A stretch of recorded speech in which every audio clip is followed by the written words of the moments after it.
नीति से प्रयुक्त होने वाला नियत पाद बुद्ध ऋग विशेष का नाम साम होता है।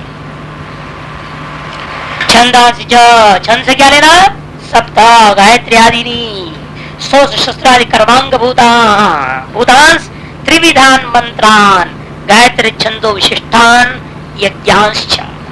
इस प्रकार से गायत्री आदि स्तोत्र शस्त्र कर्मांग भूतान, स्तोत्र शस्त्र आदि कर्म के अंग भूता गायत्री आदि से क्या लेना?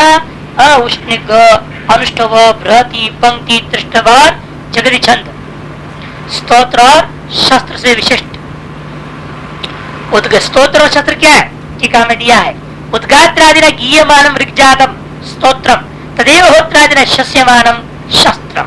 उद्गात आदि के द्वारा गायन से युक्त होकर जब ऋग का पाठ होता है उसका नाम स्तोत्र है, और उसी ऋग को जब होता के द्वारा केवल गद्य रूप में शंसन करता है उस ऋचा का नाम शस्त्र हो जाता है। यहाँ जो टिप्पण है 5, 6, 7 ये तीनों टिप्पण गलत है। 5 नंबर टिप्पण है उद्गात्रादिना इत्यादि के द्वारा क्या ले लिया उन्होंने? प्रतिप्रस्थात्रादयो ले लिया। प्रतिप्रस्थात्रादि उद्गात गण का नहीं है, ये लेना चाहिए 7 नंबर में।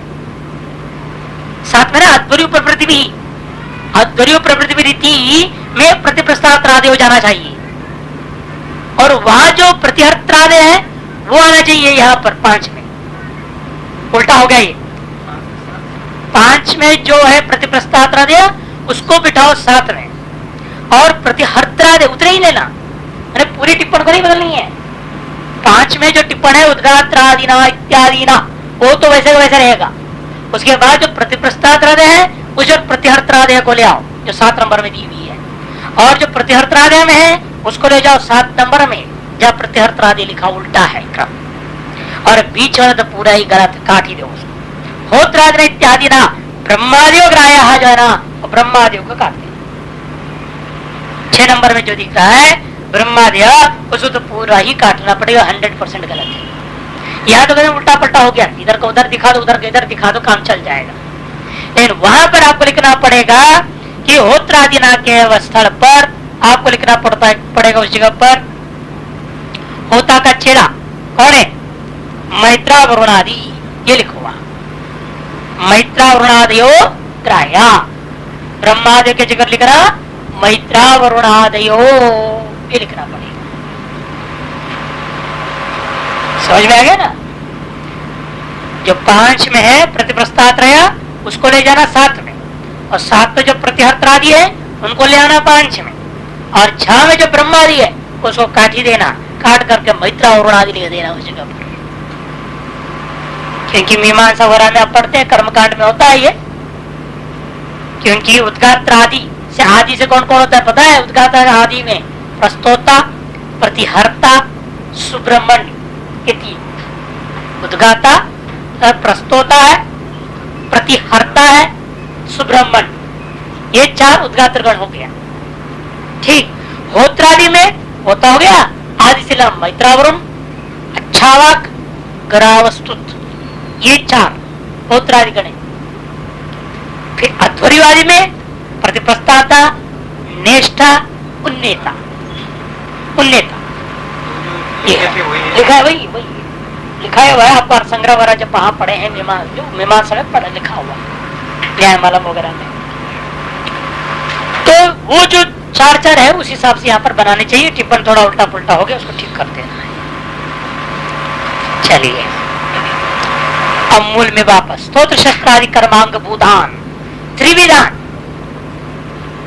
मंत्र, 3 प्रकार के मंत्र, एक ये जो है साम, गायत्री छंद से विशिष्ट है, ये इनका उत्पत्ति किया। लेकिन इनके कर्म के बिना क्या करेंगे? इसलिए ज्ञान तत्साध्यान, माने उन मंत्रों के द्वारा साध्य जो यज्ञ उनको भी प्रजा, उनके कर्ता भी तो चाहिए यज्ञ, और यज्ञों का साधन शस्त्र स्तोत्र आदि को निर्माण कर लिया, करने वाला कौन?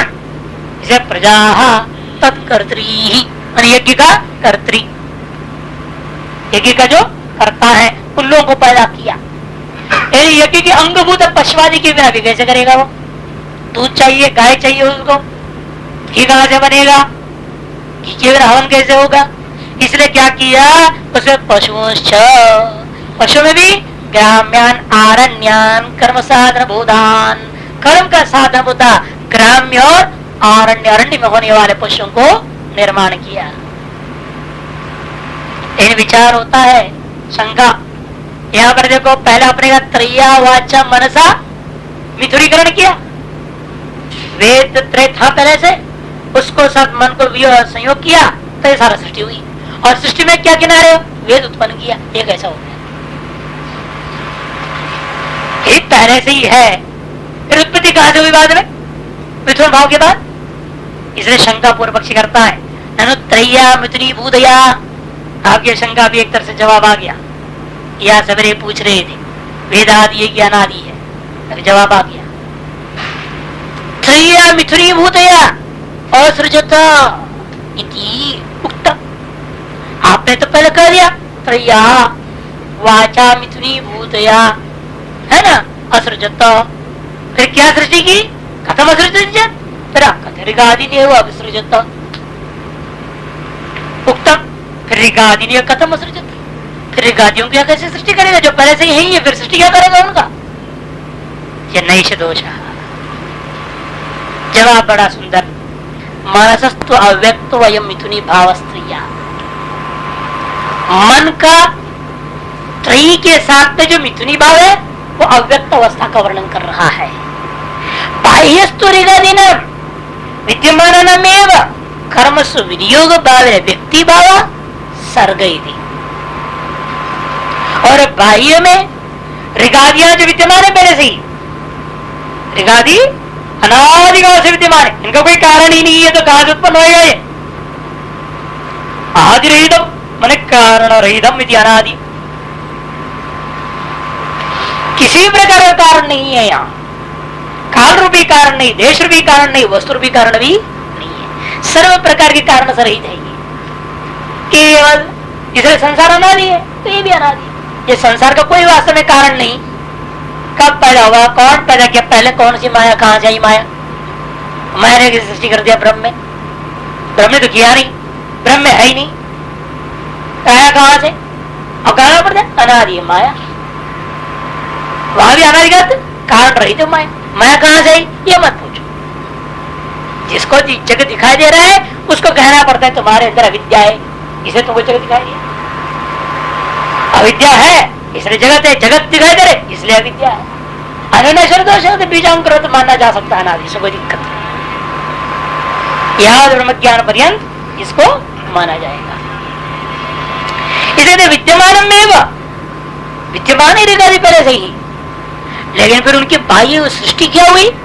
कहते कर्मों में विनियोग भाव से उसका अभिव्यक्त करने का नाम ही सृष्टि है। कर्मसु विनियोग भावेन बाह्य व्यक्ति भाव एव सर्ग। व्यक्ति व्यक्तिकरण करना, अभिव्यक्त कर देने का नाम ही बाह्य उसकी सृष्टि है। और अंतर सर्जन क्या? अंतर जो मित्र भाव क्या चीज है? वो अव्यक्त अवस्था। इतना ही अंतर है। स प्रजापति एवं अन्न वृद्धि बुद्धवा, इस प्रकार से वह प्रजापति वेदों का चिंतन करने के बाद अन्न की वृद्धि किस प्रकार से होती है, इस प्रकार से ही अन्न वृद्धि होती है, यह जान करके बुद्धवा यद्यदेव क्रिया साधन फलम व किंचित असृजत, जो जो क्रिया का साधन और क्रियाजन्य फल रूपेण जो जो सृष्टि किया किंचित असृजा तत्तद तुम भक्षितुम अद्रित धृतवान मनः, उसने उनको भक्षण करने के लिए दृढ़ निश्चय वाला मन बना लिया। अर्थात उनका उपभोग करने के लिए अहमता ममता के साथ उनका संबंध करने को तैयार हो गया। यही और कुछ नहीं है। अहमता ममता का संबंध हो जाना और कुछ यही है। स्वप्न में भी आप सारा जगत बना लेते हो, बना के क्या है उनमें अहमता ममता संबंध बना लिया आपने, तो काम हो गए सब गड़बड़। जब अहमता संबंध छोड़ दो फिर सृष्टि कहाँ है? वो आपकी एक दृश्य मात्र रह जाता है। लेकिन बनाते बनाते साथ साथ आप क्या करते हैं? अहंता ममता सकल वस्तु में बांध देते हैं। इसे स्वप्रजता का प्राय पदार्थ बन जाता है। उसी वृक्ष ने भी क्या कर दिया, उसको भक्षण करने के लिए तैयार हो, नहीं उसको थोड़े पेड़ को, पत्ता को, पत्थर को सबको खाएगा जो बनाया सृष्टि। यहाँ ऐसा अर्थ नहीं है ना। इसके साथ अहमता ममता का भी संबंध का नाम ही इनका उपभोग करना, यही उसका भक्षण है। सर्वम कृष्णम वही, एक दो को नहीं, संपूर्ण को। यस्मात् अति इति तत् तस्मात् अदिति है, अदिति नाम नो, जिसलिए इस प्रकार सबका अदन करता है, खाता है, सबके साथ उपभोग करता है, इसलिए ही इस अदिति का अदिति नाम पड़ गया। यही अदिति का अदितित्व है, माने अदिति नाम है। अदिति है, अदिति नाम नो मृत्यु अदितित्वम प्रसिद्धम, इसलिए वही हिरण्यगर्भ जो मृत्यु था उसी का नाम अदिति पड़ गया। तथा च मंत्र, इसलिए मंत्र भी उस हिरण्यगर्भ के बारे में कहा है, अदितिर्देव अदितिरंतरिक्षकम अदितिर्माता पिता, सब कुछ वही है बोल दिया, सब पिता इत्यादि। सर्वस्यैतस्य जगत अन्नभूतस्य अत्ता, संपूर्ण जगत जो क्या है अन्नभूत जगत का वही अत्ता है, और सभी स्वयं बना हुआ है, सभी विराट हुआ है। विराट उससे भी स्वयं जो है अग्नि बना, वायु बना, आदित्य बना, तीन लोकों में वही फिर सकल अन्न बना हुआ है, इसलिए वही अन्न बना और वही अत्ता भी हो गया। सर्वस्य जगत अन्नभूतस्य अत्ता सर्वात्मनैव भवति, अन्यथा विरोधात्, वो भी सर्वात्मा से हो सकता है ना, अन्यथा विरोध है। सब सभी अन्न को खाने वाला कैसे होगा? आप खा सकते सभी अन्न, जो सुअर खाना खाओगे, इसे एक कहना पड़े सर्वात्म भाव से एक होकर के, उसने सर्वात्म भाव से सर्वात्मना एव भवति, अन्यथा विरोध। वही सभी के साथ अहम भाव कर लिया और सभी अन्नों को मम भाव कर लिया, सभी के सभी को सृष्टि किया, सभी में तादात्म्य करके अहम मम भाव के द्वारा सभी अन्नों को खाने वाला हो गया। नहीं कश्चित सर्वस्व एको अत्ता दृश्यते, नहीं एको कश्चित, ऐसा कोई एक व्यक्ति आपको कोई नहीं दिखाई देता जो सभी का खाने वाला हो। तस्मात् सर्वात्मा भवति इत्यर्थ, इसलिए कहा गया कि वह सर्वात्मा हो गया। सर्वमस्य अन्नम भवति, अतएव इसलिए उसके लिए सब कुछ अन्न हो गया, क्योंकि वही सब कुछ है। सर्वासन सर्वम भवति, अतएव सर्वमेव अस्ति, वही सब कुछ हो गया, वही अन्न भी बन गया है, वही अत्ता भी बन गया है। अतएव सभी शरीरों में अत्र भाव में स्थित होकर के तत्व शरीर के ग्राही भूत अन्नों को उपभोक्ता हो गया। ये कहा सर्वात्मा ही अत्तो सर्वम अन्नम भवति उपपद्यते है, जो सर्वात्मा ही अत्ता है वही व्यक्ति सकल अन्न को खाने वाला हो सकता है, यही युक्ति युक्त सिद्ध होता है। यही एवं यथोक्तम अदितिर मृत्यु प्रजापते सर्वस्य अदनात् अदितित्वं वेद तस्येतत् फलं भवति। जो कोई व्यक्ति इस यथोक्त अदिति अर्थात मृत्यु का, अदिति है मृत्यु रूप जो प्रजापति, उस प्रजापति का यह जो सर्व अदन स्वभाव यही अदितित्व है, ऐसा जो जानता है उसको यह फल मिलता है जो अगला कंडिका में कहा जा रहा है। सो अकामयत भूयसा यज्ञेन भूयो यजेयेति स्वश्राम्यत स तपो तप्यत तस्य श्रान्तस्तप्तस्य यशो वीर्यमुदक्रामत् प्राणा वै यशो वीर्यं तत् प्राणेषु क्रान्ते शरीरं श्वयितुम् उद्ध्रियत तस्य शरीर एव मन आसीत्। ये सारा प्रकरण अश्वमेध का चल रहा है, ये ध्यान रखना, क्योंकि अश्व का उपासना बताया गया था, अश्व ग्रह की उपासना, फिर अश्वमेध याग संबंधी अग्नि के बारे में बताया गया था, है ना। अब उन संपूर्ण के संबंधी बात बताने जा रहे हैं। जब तक अश्वमेध शब्द की व्युत्पत्ति नहीं जान पाएंगे, अश्वमेध की अश्वमेधत्व नहीं जानोगे, तो अश्व को जानने का कोई लाभ नहीं होगा, उसे ग्रह को, उसके अग्नि को जानने का कोई मतलब नहीं। ये संपूर्ण एक उपासना के रूप में वर्णन कर रहे हैं। सूर्यकामिति, इसे जगह जगह पर जो फल बताया जा रहा है वो गौण फल है। अश्वमेध का मुख्य फल क्या है बताया था ना, जो स्वर्ग आदि सारा लोग भी प्राप्त कर सकते हो, या ब्रह्म ज्ञान के निष्काम भाव से प्राप्त कर सकते हैं। शुरू में बात विचार कर चुके हैं। स्वकामिति अश्वाश्वमेधयो हो निर्वचनार्थमिदं महा। जो भाष्यकार कहते हैं स्वकामित इत्यादि जो मंत्र है अश्वेय अश्वमेध इन दोनों के निर्वचन करने के लिए व्युत्पत्ति बताने के लिए ही आरंभ किया गया है। इसका नाम अश्व क्यों पड़ा और तत्संबंधी कर्म का नाम अश्वमेध ही आगे क्यों पड़ा, यह जानने के लिए ही यह मंत्र आरंभ किया जा रहा है।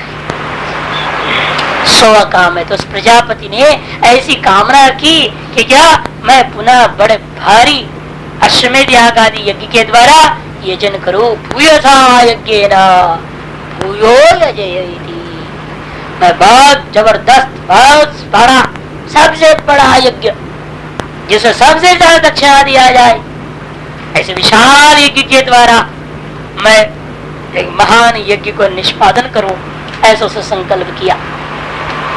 तो जन्म जन्मांतर से करते आए हैं ये अश्वमेध याग। ऐसे जहां ब्रह्मा बन गया तो तुरंत उसके मन में वही आ गया मैं भी अश्वमेध याग करूं। अब लेकिन वो अश्वमेध याग तो नहीं कर सकता जो पिछले जन्म में किया था उसने। इधर अब इसका अश्वमेध इस सृष्टि का निर्माण ही अश्वमेध हो गया और सृष्टि उसके अश्वमेध हो गया। इधर पहले बताया उषा वही शिरा इत्यादि से वर्णन कर चुके हैं। सोचना में तो यज्ञ करते करते थक गया लौकिक के समान था। उसने चिंतन किया अरे भाई हम क्यों थक गए इतना जल्दी, क्या बात है। उसके थकने पर खिन्न होकर के चिंतन करने पर दो चीजें उत्पन्न हुई, एक का नाम यश दूसरे का नाम वीर्य। दो चीज उत्पन्न हो गया। क्या है यश और वीर्य? प्राणाव यशो वीर्यम, कदे इंद्रिया ही और कुछ नहीं। ये इंद्रिया ही यश है और वीर्य है। ज्ञान इंद्रियों को यश नाम से कहा जाता है, कर्म इंद्रियों को वीर्य नाम से कहा जाता है। प्राणाव यशो वीर्यम तत्प्राणेषु उत्क्रांतेषु शरीरम श्वैतुम मुद्रिते। इन्हीं प्राणों का उत्क्रमण करते क्या होता है, शरीर फूलने लगता है। और जब प्राण इसके अंदर है ये शरीर फूलता नहीं, इसलिए इस शरीर का नाम अश्व। न श्वयति इति अश्व। जब तक प्राण शरीर के अंदर क्या है तब तक फूलता नहीं। तो फूलता है क्या, जब प्राण चला जाए। प्राण के का मतलब इंद्रिया चली गई, इसलिए प्राण शब्द से इंद्रियों से उपलक्षित। इंद्रियों के सहित जब प्राण शरीर से चला जाता है तब क्या होता है, ये शरीर फूलने लगता है। और इंद्रियों से विशिष्ट प्राण जब तक सुख शरीर, यहाँ से सुख शरीर को ले लेना सीधे सीधे। सुख शरीर जब तक शरीर के अंदर है तब तक ये फूलता नहीं। नहीं फूलने का नाम अश्व। न श्वयति अश्व, इसलिए शरीर का एक नाम हो गया अश्व। इसलिए कहा था पहले हम उषा वैश्य शिरा उषा शिरा इत्यादि से जब वायु जगत में आप घोड़े के रूप में कल्पना कर रहे हैं, इस शरीर को भी घोड़ा के रूप में कल्पना कर रहे हैं। तो ये शरीर भी घोड़ा है, ये जगत भी घोड़ा है। क्योंकि स्वयं नहीं हो रहा है, उच्छुनन नहीं होता है, फूलता नहीं। जब तक ब्रह्मा अपने सुख शरीर के द्वारा स्थूल विराट की अभिमान करके पकड़ा हुआ रहेगा तब तक ये स्थूल विराट का जगत मरता नहीं, फूलता नहीं। इसलिए ब्रह्मा के द्वारा इस विराट का अभिमान करना, हिरण्य के द्वारा इस विराट का अभिमान कर लिया, सुख शरीर से शरीर स्थूल शरीर को संबंध कर लिया है। इसलिए स्थूल शरीर भूत विराट क्या है, फूलता नहीं, नाश को प्राप्त नहीं हो रहा है। अतएव ये विराटात्मक जो जगत ये भी घोड़ा है। तद्वत यहाँ पर भी हो समष्टि में जैसा व्यष्टि में सुख शरीर से विशिष्ट स्थूल शरीर है, ये फूलता नहीं है, इसलिए इसका नाम अश्व हो गया।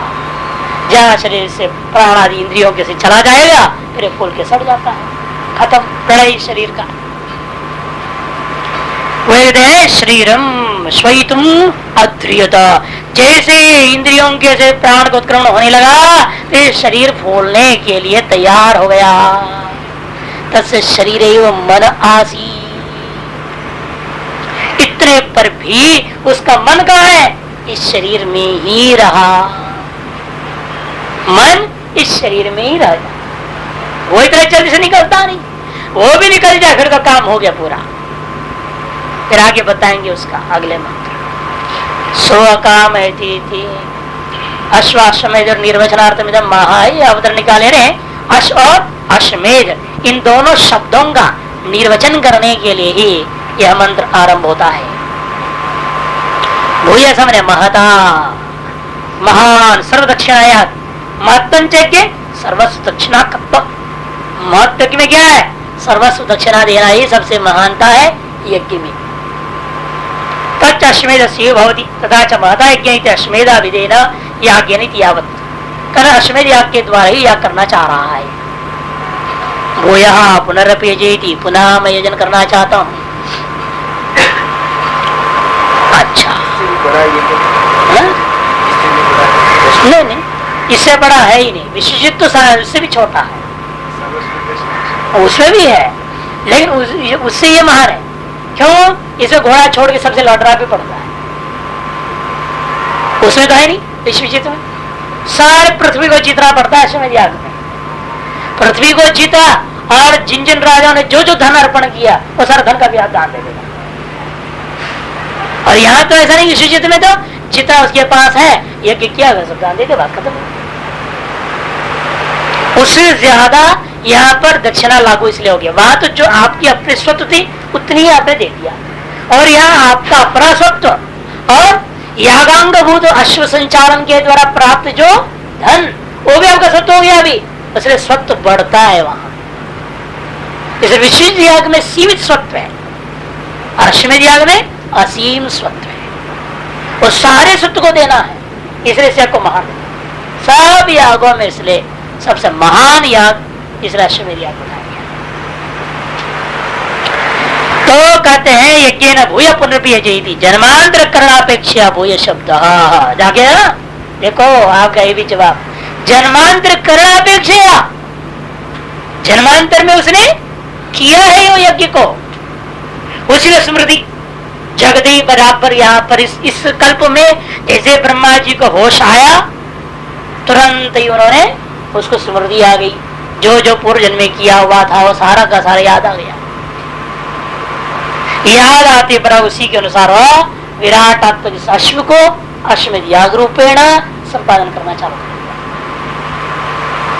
जन्मांतर करणापेक्षा भूय शब्द नहीं सब पूर्व अश्वमेध अन्वतिष्ठ कर्म अनधिकार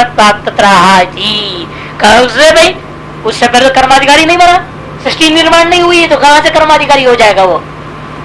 कह रहे नहीं सा पूर्व अश्वमेध अनुतिष्ठ, पहले उस अश्वमेध का अनुष्ठान तो किया ही नहीं। क्यों? कर्म अनधिकार, कर्म का अधिकारी नहीं बनाया अभी तक, तो सृष्टि नहीं हुई है। इतना तो जवाब देना नहीं, जन्मांतरे थी उसको स्पष्ट कर दे। स प्रजापति जन्मांतर अश्वमेधेन आयोजत, वह प्रजापति जन्मांतर में अश्वमेध याग के द्वारा यजन किया था। सा अब वही प्रजापति जो जन्मांतर में यजन किया तो उसी ने तद्भाव भावित, तद्भाव भावित मैंने अश्वमेध संस्कार से संस्कृत हुआ वह प्रजापति। तत् मैंने अश्वमेध उसका भाव मैंने संस्कार, उससे भावित मैंने संस्कारित संस्कृत हो। उस अश्वमेध याग के संस्कारों से संस्कृत पुरुष होने के कारण से एव कल्पाद व्यावर्तत, इसलिए कल्प के आदि में उसने क्या कर दिया? आविर्भवत, उस प्रकट हो गया, आविर्भूत हो गया। व्यावर्तत मैंने व्याकृत हो गया, मैंने आविर्भूत हो गया। जैसे आविर्भूत हो गया उसी भाव से भावित होकर आविर्भूत हो रखा है। जिस भाव से भावित और आविर्भूत होते हो वही संस्कार आएगा ना। अभी पुरंजोपाख्यान में आपने देखा था, भागवत में भी क्या है, वो पुरंजन ने अपनी पत्नी की भाव से भावित होकर के मरा, इसलिए जन्म क्या हुआ? स्त्री का जन्म मिला। और किन धर्मों को याद किया? तो पत्नी में पातिव्रत्य धर्मों को, सर्वोत्कृष्ट पतिव्रता के रूप में उस स्त्री के रूप में जन्म प्राप्त किया। सब श्रुतियों के आधार पर ही वहां पर पुराण का श्रुति कैसे समन्वय होता है हर जगह पर। जो इसलिए वहां जो भी कथन करते हैं वो इसको समझाने के लिए कथा कर कथन कर दिया। जब ब्रह्मा जी ऐसा है तो बाकी जीवों का तो कहना है। इसे जैसी भावना से भावित होकर आप शरीर छोड़ते हो और उस समय प्रारब्ध क्या बनता है? उसी भावनाओं के अनुरूप प्रारब्ध बन करके उसी का भावना के अनुरूप फल का भोग करने के लिए शरीर की प्राप्ति होती है। इसे आसुप्तेर कालम अमृतेर कालम कहा, क्यों? इसीलिए उसी वक्त यदि वेदांत की भावना बन जाए, किसी चिंतन परोक्ष ब्रह्म ज्ञान को चिंतन करता है शरीर छोड़ देता है, वही सर्वोत्कृष्ट योग भ्रष्ट है। वो अगला जन्म निश्चित जन्म मुक्ति और आगे बढ़ जाएगा। इसी को ध्यान में रखिए। भाव भावित कल्पाद व्यावर्तत सो अश्वमेध क्रिया कारक फलात्वेन निर्वृत्त। अतः प्रजापति क्या है? अश्वमेध क्रिया, अश्वमेध के कारक माने साधन और अश्वमेध का फल रूपेण ही निर्वृत्त है, मेरा प्रादुर्भूत है। वो अश्वमेध के क्रिया के रूप में आप प्रकट हो रखा है, अश्वमेध का ही कारक रूप में प्रकट हो रखा है, अश्वमेध का ही फल रूप में प्रकट हो रखा है। कौन? वह प्रजापति। क्यों इसी भाव से भावित हुआ है, जैसे भाषवत तो वैसे के वैसे वो प्रकट होगा। अतएव वो किस बात से भावित है? वहां पर अश्वमेध यज्ञ की क्रिया, अश्वमेध याग का फल और उसके समस्त साधन होता, समस्त सृष्टि का ही वो रूप से उपासना किया। ऐसा केवल कर्मी नहीं लेना, उपासना विशिष्ट कर्मी है, तभी उत्कृष्ट फल मिला है उसको। केवल कर्मी तो पता है ना स्वर्ग जाकर लौट जाएगा, वो ब्रह्म लोग जाएगा नहीं। ब्रह्म कहां से बनेगा अगले जन्म में? अगला जन्म की प्रजापति बनना है तो उपासना विशिष्ट कर्म किया है, इसको कोई संशय नहीं। उपासना की है तो उषावास्य रहे, इसको पढ़ा है, वो इसकी उपासना की, इसका चिंतन किया, मरते हुए इसी के चिंतन के साथ मरा है, उस शरीर को त्यागा था। अतएव इस समय उसका अश्रूपण सारा संसार दिखाई देगा। द्यूलोक वगैरह जैसे जैसे बताया था वहां पर, वो सब उसके सामने अनुभव में आता है। उसी कारण अश्वमेध की क्रिया, अश्वमेध का कारक, अश्वमेध के फल रूप आत्मत्व निर्वृता मैंने प्रादुर्भूत सन अकाम स्वकाम है। इतनी लंबी व्याख्या करनी पड़ी। और प्रजापति ने क्यों किया? याग क्यों करने लगा? अचानक याग करने की बात कहां से आ गई? इसलिए सब वर्णन करना ऐसा ऐसे था वो, इसलिए अभी उसको जब से यहाँ पर प्रकट हुआ, प्रादुर्भूत हुआ, उन्हीं संस्कारों से होकर हो रहा है। इसे इतनी विशाल सृष्टि बनाने के लिए संकल्प करना कर दिया उसने। भूयसा यज्ञेन भूयो यजि इत्येवं महत् कार्यं कामयित्वा, महत् कार्य की कामना करके कार्य का निष्पादन जैसे जैसे करने लगा, लोकवत अशाम्य, जैसे आप लोग थक जाते हो वैसे वो भी थक गए। उसने भान चिंतन करने लगा। जब थक गया तो बैठेंगे तो क्या होएगा? कुछ न कुछ तो चिंतन होता ही, मन खिन्न हो जाता है, अरे थक गए। थकने पर भी खिन्न होगा, खिन्नता के कारण के कारण से जो आप चिंतन भी करोगे, वो चिंतन का लाभ क्या हुआ? तस्य श्रांत सतप्तस्य, वह श्रांत थका हुआ और खेद के कारण से चिंतन प्रकट होने पर पूर्व देवा, यहाँ पे दोनों शब्दों का अर्थ लेनी पड़ेगी। श्रम कार्य महा यशो वीर्यम उदक्रामि थी, यश और वीर ये दो उत्पन्न हुए। यशो वीर्यम उदक्राम प्रजापति शरीरा एक द्वयम उत्क्रांत मध्य, प्रजापति के शरीर से ये दोनों ही उत्पन्न हो गए। स्वयमेव पदार्थम आहा, क्या है यश, क्या है वीर्य, इन पदों का अर्थ क्या लेना चाहिए? इस बात को स्वयं श्रुति बताने लगी। प्राणाहा वही यशो वीर्य में थी, प्राणाहा चक्षुरादि वही यशो यशो हेतुत्वात्, ये चक्षुरादि ज्ञानेन्द्रिया ही यश है। क्यों? यश का कारण होने से।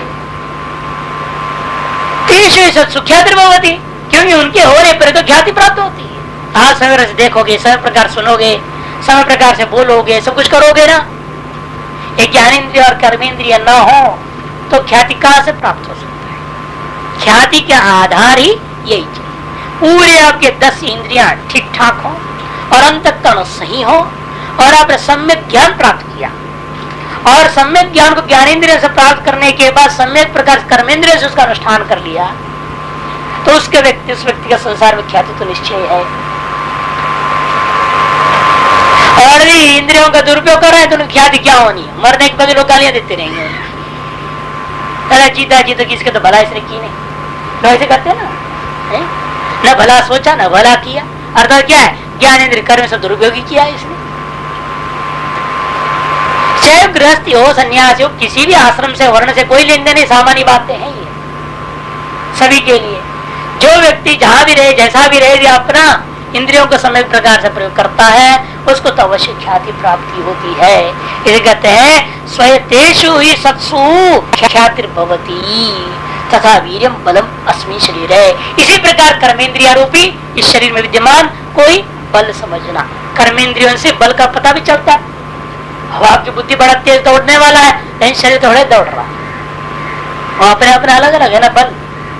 इसलिए यहाँ कर्मेंद्रियों को ले लेना है, इससे वो ज्ञान इंद्रियों का मामला है। ये दोनों को ही प्राणाशब्द से कह दिया कि अन्यत्र भी उपनिषदों में इंद्रियों को प्राणाशब्द से कहा जाता है। नहीं उत्क्रांत प्राण यशस्वी बलवान व भवति, उत्क्रांत प्राण वाला न तो यशस्वी हो सकता है न बलवान ही हो सकता, तो मरेगी आप क्या रहेगी। तस्मात् प्राण एव यशो वीर्यंच अस्मिन् शरीर है, इसलिए शरीर में ज्ञानेन्द्रिय कर्मेंद्रिया ही यश और वीर्य है ऐसा समझनी चाहिए।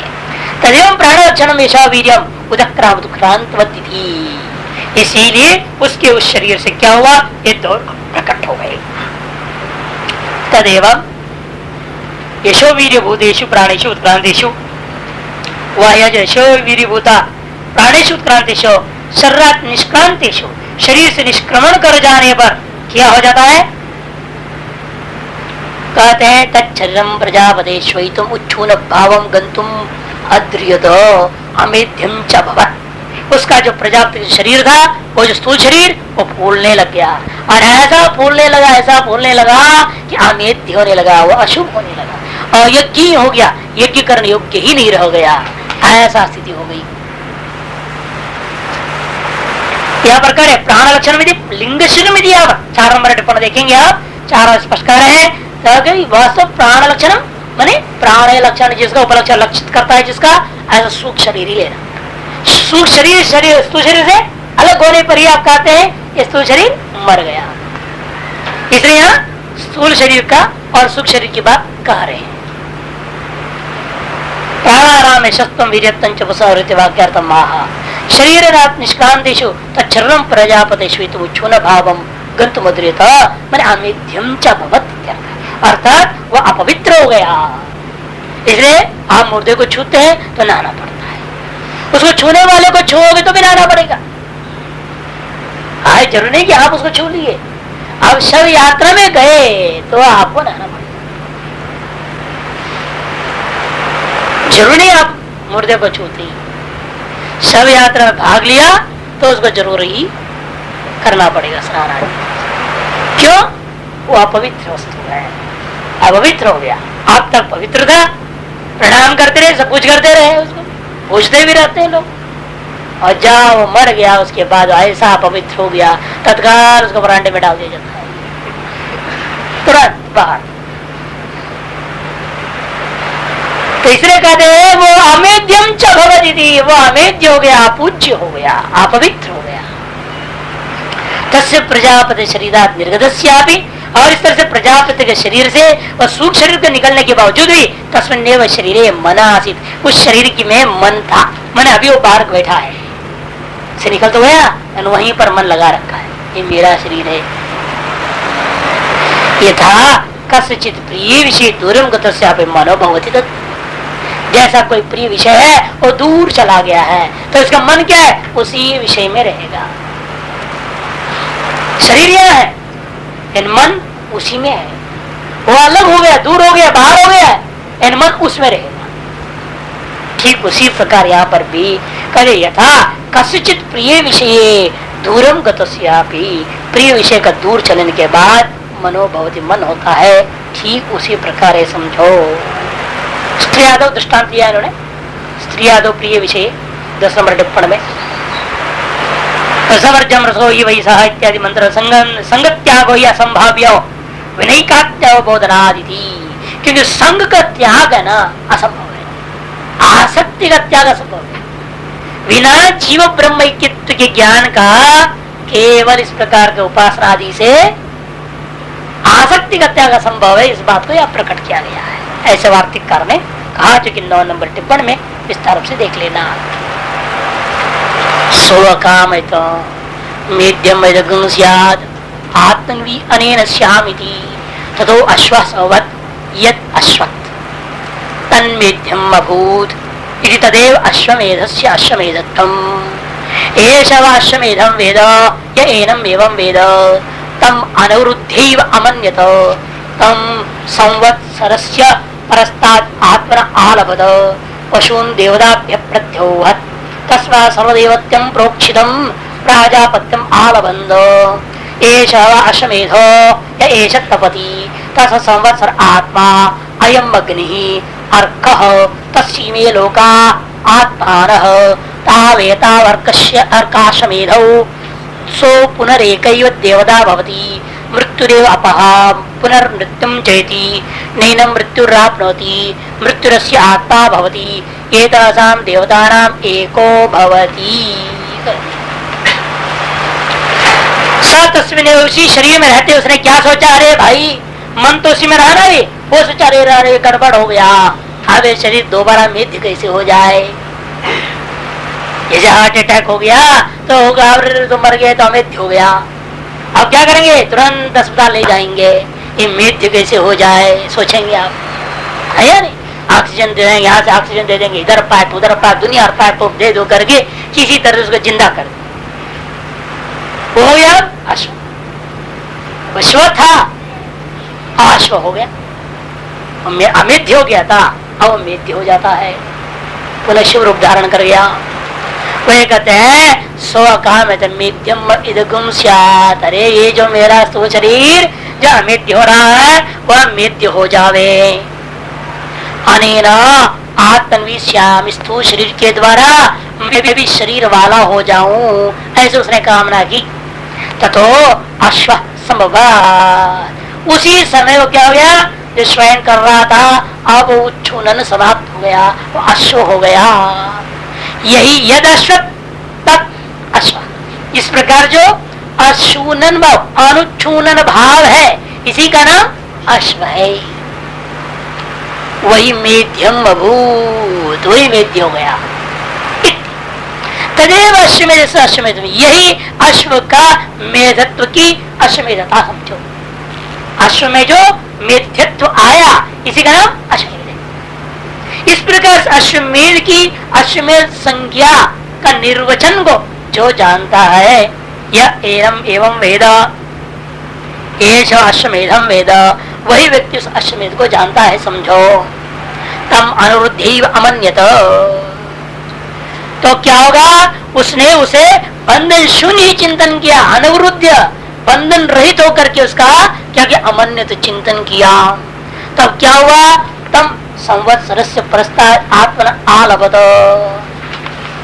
तब फिर पूरे एक संवत्सर के बाद अपने लिए ही उसने उसको आश्रित कर लिया, आलंबन कर लिया। प्रस्तात् संवत्सरस्य, एक साल के पश्चात आत्मन आलभत, अपने लिए ही उस आत्मा शरीर को आलंबन कर लिया, आश्रित कर लिया।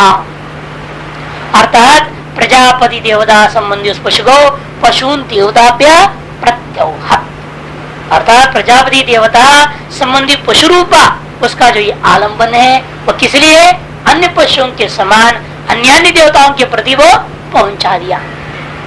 समस्त देवताओं के लिए देवताभ्य बहुवचन, समस्त देवताओं के लिए इस पशुओं को प्रत्योहत पहुंचा दिया, बलि के भेंट कर दिया इस शरीर को, और अन्य समस्त शरीरों को भी, सारे पशु ही हैं, इन समस्त पशुमय शरीरों को क्या किया, देवताओं के लिए अर्पण कर दिया। तस्मात् सर्वदेवत्यम प्रोक्षितम प्राजापत्यम बालबंधा, इसलिए वैसे उपासना करेगा। अब मैं सर्व देवता वाला प्रजापति हूँ, जीवात्मा सोचेगा।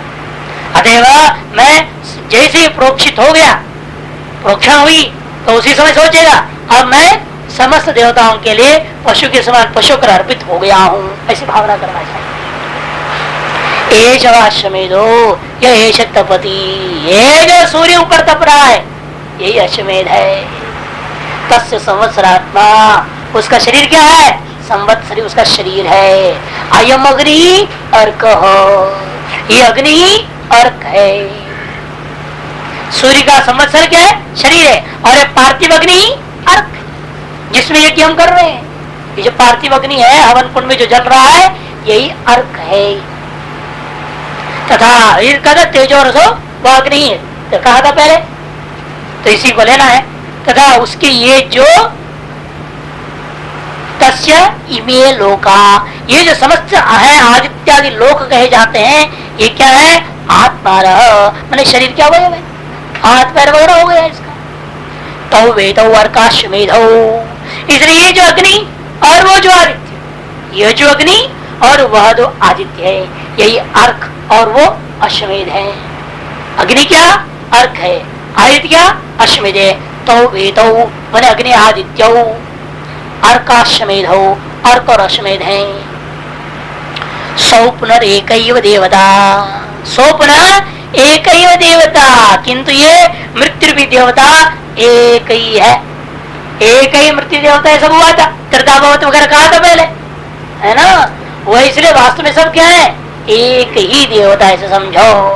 जो ऐसा जान लेता है आप पुनः मृत्युम जयति, वो अपमृत्यु को जीत लेता है। नैन मृत्यु प्राप्ति है, उस साधक उस उपासक के प्रति मृत्यु कभी आती ही नहीं। मृत्यु रस्मा आत्मा भवती, क्यों? क्योंकि उसकी आत्मा ही मृत्यु हो गई है। एतासाम देवतानाम एको भवति, और समस्त देवताओं में भी एक ही हो जाता है। अतः उपासक को किसी प्रकार की अपमृत्यु की प्राप्ति नहीं हो सकती। क्यों? काम है था मेजम इदगम स्वाद आत्मन भी अनेन श्यामिति, ये हो गया था, मंत्रार्थ हो गया। अच्छा चले भाष्य तस्मिनेव शरीरगतमना आसन किम करो, वह सम्यक ज्ञानाभाव होने के कारण आसंगे सत्यपि न पुनः तस्मिन प्रवेश युक्ता। अरे सम्यक ज्ञान तो है नहीं, आसंग होने के बाद पूरे उसे प्रवेश करना ठीक नहीं। परित्यक्त को परिग्रह करना वैसे भी उचित नहीं होता, उल्टी करके उसी को चाट, क्या मामला है? ठीक है क्या? वांताशी बनना, अरे शरीर छूट गया, प्राण तो अलग हुआ ना, अभी आपने बोला सब निकल गया, तो मन क्यों उसी में रह रहा? अरे अगर करेगा क्या हुआ? और करेगा तो कब वापस ग्रहण कर लेगा शरीर को, उस वापस मेथी बना देगा। श्व हो रहा था उसको अश्व कर देगा, वो मेथी हो गया, मेथी हो रहा था उसको मेथी बना देगा। आप बोल रहे हो ये तो वही हुआ, दोबारा ग्रहण कर ले प्रत्यक्ष को, ये तो ठीक नहीं। पूर्व पक्षी की आशंका है, तब जवाब देते हैं उच्चते स्वकाम कथम मेध्यम मेदारम यज्ञ में मम इदम शरीरम स्यात्। उसने ये सोचा, भाई कामना करने लगा मेरा ये जो शरीर है दोबारा यज्ञ योग्य कैसे हो जाएगा। इसका मतलब यहाँ पर मन है, प्राण वगैरह लीन होने का मतलब सुषुप्ति में चला गया, अब दोबारा जागृत बनाना चाह रहा है और मेद्य बनाना चाहता है, कर्म के योग्य बनाना चाहता है शरीर को। अब कर्म योग्य नहीं है, आलस के मारे पड़ा है, तमोगुण आ गया है, इसलिए कहते प्राण आदि लीन हो गए। सुषुप्ति में क्या होता है? सब लीन हो जाते हैं, इंद्रिया प्राण इंद्रिया को दिया जाता है, इसलिए इंद्रिया लीन हो जाते हैं। मन एक स्वप्न देखने को जगा रहता है, और मन से यहाँ पर वो मन भी नहीं लेना स्वप्न वाला, किंतु अंतः कर लेना, अहंकार करेगा ना, इसे तो कहता है अहम सुखम अस्वापसम अहम न किंचित अवेदिशम, वो तो रहता है अहम रूपेण। तो अहम आकारी का वृत्ति विशेष जो अंतःकरण है उसी को यहाँ लेना, वो रहता है वहां, और वही सोचता है दोबारा इसको मैं मेध्य बना दूं। जैसे यहाँ हम लोक व्यवहार देख रहे हैं, उसी प्रकार ब्रह्म ने, कारण ब्रह्म ने भी, हिरण्यगर्भ ने भी सोचा ये विराट रूपा जो शरीर है मेध्य कैसे होएगा। प्रजापति विराट रूपा प्रजापति अग्नि आदित्य वायुवादी रूपेण जो एकदा होता विभक्त प्रजापति, और मेध्य कैसे होगा ये वो चिंता। जैसे हम लोग भी क्या जगते हैं तो यही चिंतन करके उठते, भाई कर्म कर ला कम हो जाए, फिर उसके लिए नहाते धोते हैं, फिर इसको मेध्य बना देते हैं। रोज रोज शरीर को मेध्य बनाना पड़ता है, नहीं बनाएंगे तो मेध्य नहीं रहता है, कर्म योग्य नहीं रहता है, अपवित्र रहता है। इसलिए कोई वैदिक कर्म करते ही नहीं। आज जितने भी लोग हैं नहाते भी नहीं है, उठते भी नहीं है टाइम पे, इसलिए वैदिक कर्म सब छोड़ ही दिए हैं। न धोना न जन न चोटी न पोटी न कुछ भी नहीं है, तो ऐसे लोग क्यों उठेंगे जल्दी, क्यों वो सब करेंगे? पशुवत जी रहे हैं, इसीलिए वो अमेध्य, पशु शरीर के समान उनका शरीर है, अमेध्य शरीर। इसलिए ये सोच रहे मेरा ये शरीर मेध्य कैसे होगा, मेरा रम यज्ञम कथम और यज्ञ के योग्य वास्तविक जो वैदिक वेद कर्मादियों का अनुष्ठान करने योग्य कैसे हो सकेगा, ऐसे उसने चिंतन किया। किंच आत्मवांश शरीर शरीरवांश्यामिति, और इस शरीर के द्वारा ही मैं शरीर वाला हो जाऊं, किस प्रकार यह विवेचन करता हुआ इति प्रविवेश, इसलिए उसने दोबारा उसी में प्रवेश करके बैठा हुआ है। यस्मात् चर्रम मद वियोगात् गत यशो वीर्यम सत अश्वत अश्वयत ततः तस्मात् अश्वासोव। यस्मात् मूल से यद शब्द से वार्ताया, मूल में है ना यद शब्द अनन्यस्यामिति ततो अश्वासोवद, यद यद अश्वत तत् मेध्यम अभूत, ऐसे मंत्र में जो यद शब्द है उसी की व्याख्या कर रहे हैं यस्मात् करके। तत् में वह शरीर, यस्मात् तत् शरीरम मद वियोगात्, मेरे वियोग से क्या हो रहा था वो, गत यशो वीर्यम, ये सारी इंद्रियां सो गई थी, यश और वीर्य से रहित हो गया था, ऐसा होकर वो फूल रहा था। अब अश्वत अश्वयत इत्यादि, अश्वत यहाँ पर अश्वयत कर, अश्वत उच्छूनता मगा फूलने लग गया था, उच्छूनन को फूलने लग गया, मरा हुआ से फूल जाता वैसे मैंने हालत से भर गया, भारी हो जाता है ना। अब देखो यही शरीर लेटा रहता है तो भारी लगता है, ऐसा लगता है बहुत भारी हो गया। अब जबकि खड़े होने की भी बहुत भारी लगता है। अब एक बार खड़ा हो गया, अब फिर घूमने फिरने लग गया, पूरा चेतना आ गई, जाग गया, फिर उसके बाद वही शरीर हल्का हो गया, कितना अंतर हो जाता है। क्या फूलने का होता नहीं, मरने के बाद फूलने का जैसे, ऐसा ही अर्थ नहीं लेने का यहाँ। अभी तो पैदा ही हुआ है ना, विराट हो तो बच्चा वगैरह पैदा ही हुआ, क्रम बता रहे जिससे। तथा तस्माद अश्वासवाद, उसी से ही